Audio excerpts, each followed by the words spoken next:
Hello everyone, welcome. I'm so happy you're here. So I'm gonna start off by mixing a pigment from this little piggy. It's a beautiful color, and after I mix it, I'm gonna make a piece with it. So I've had some questions about how I mix them and my ratio, because sometimes it's hard to make the pigments work when you water it down so much. And sometimes it's just, the smallest detail one have missed. I lean on Sarah Taylor. She showed me this way to make pigments for pearl pours, and I'm just leaning on that because the consistency for the dutchpour is almost the same. So I work in this color with 3 grams as 1 part, so 1 part pigment, and then I added in total 9 grams of Liquitex pouring medium, which then is 3 parts of the pouring medium. And it's really important to wet the pigments down and be very thorough with it. And for sure it's gonna take a little time to mix, but it's really worth doing this proper, because if you don't, you can see it in the result. You will have small grains of pigments all over the place in the piece, so it's pretty important. And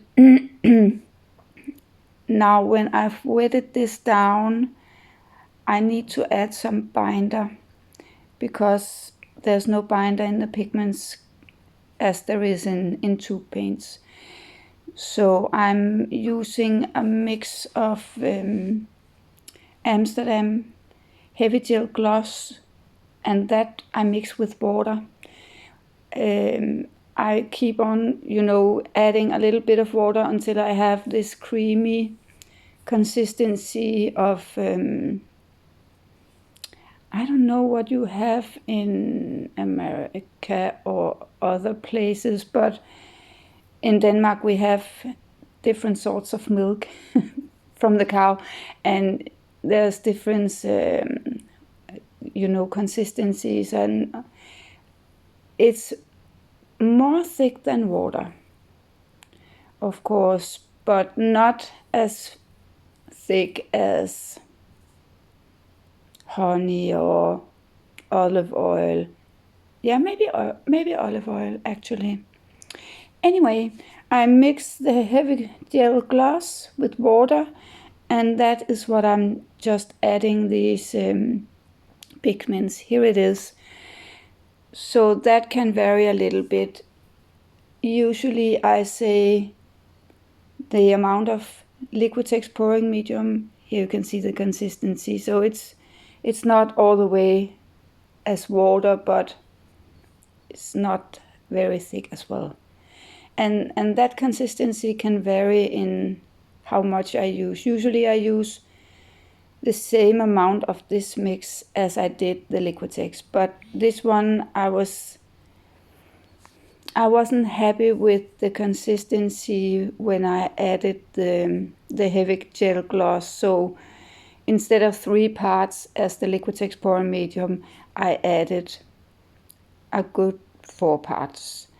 And that's just something you have to adjust, and you can always add a little bit more. So you have to find your own level of ratios. So here you can see the consistency of the pigment so far. And the only thing I'm adding, as I don't add to my regular paint in the dutchpour, is golden pouring medium. But I'm actually adding this in this one because I think it's a great pouring medium, and it really helps hold up the pigments, and it's what I also use in my blooms in order for the pillow not to crack, for instance. So this was the floetrol, and I added about 2 parts of that. the floetrol also helped me give some, how do you say, some body to it. The European floetrol is rather thick, so if you're in the United States, then maybe the ratios is a bit off, but you can compare when you're done with your pigments and you've added all the stuff, you can compare it with the paint you usually use for the dutchpour, and then, match the consistency. Just, trial and error and find your own way. I'm just showing you how I do it, and sometimes I add a little bit more of some things and a little bit less of others. It depends, So here you can see my consistency, and yeah, I'm done with the mixing part, and in a little bit I'm gonna, oh yeah, here's the golden pouring medium. Now I don't want to add a lot because it's really thin, so I don't want to thin it down again, but also I wanted to add just a little bit just to make sure I hold up the colors and the binder, and yeah, I like to use that one. I don't know if I can use anything else instead. If you don't have the golden pouring medium, I guess you can just leave it out or maybe use another one. Amsterdam is a good pouring medium as well. So the ratios I'm gonna put in the description box, and now I'm gonna make a little painting with this pigment and some other beautiful purple colors. And I think I'm gonna put on some music for you guys, and you can just see the process. There's not a lot else to say about the gradient background. I'm doing it as I'm usually doing it, although this time I've decided to make a red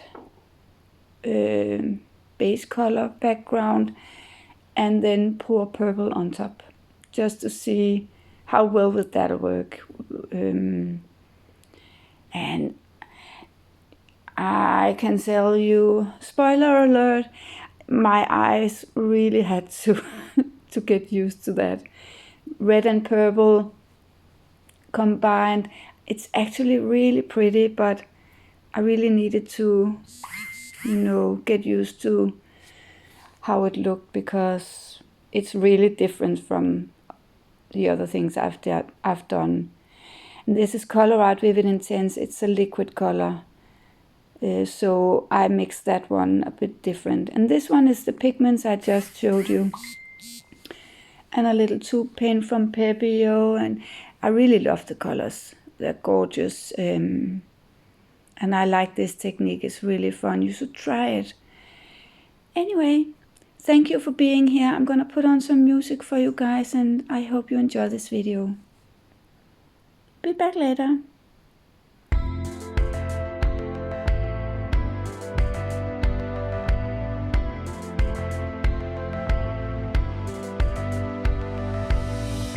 Got to know you before you faded away.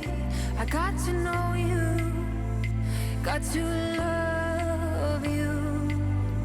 Just keep walking down to separate ways.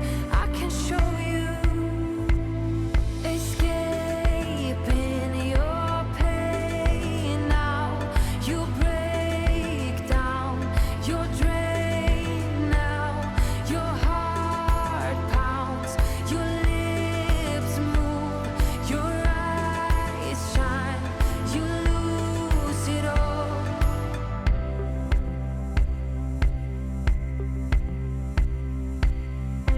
I'll just wait here as you're fading away.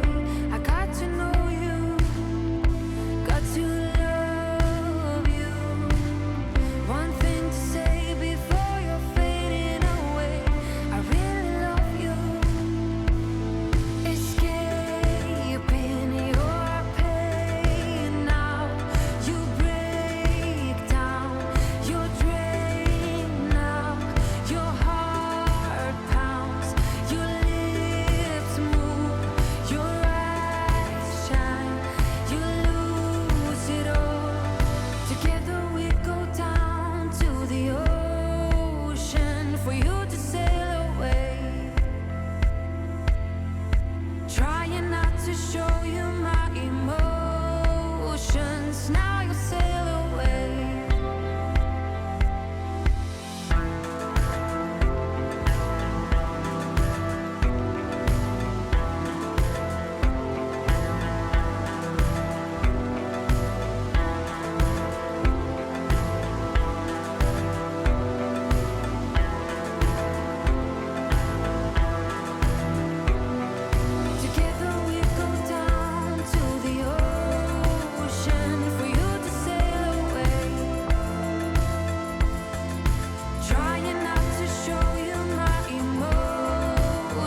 Now at this point I felt I wasn't quite done because the middle part was really, a big area of purple. So, and with this technique you can't just, disguise it with the black base or whatever color base you have because it's transparent.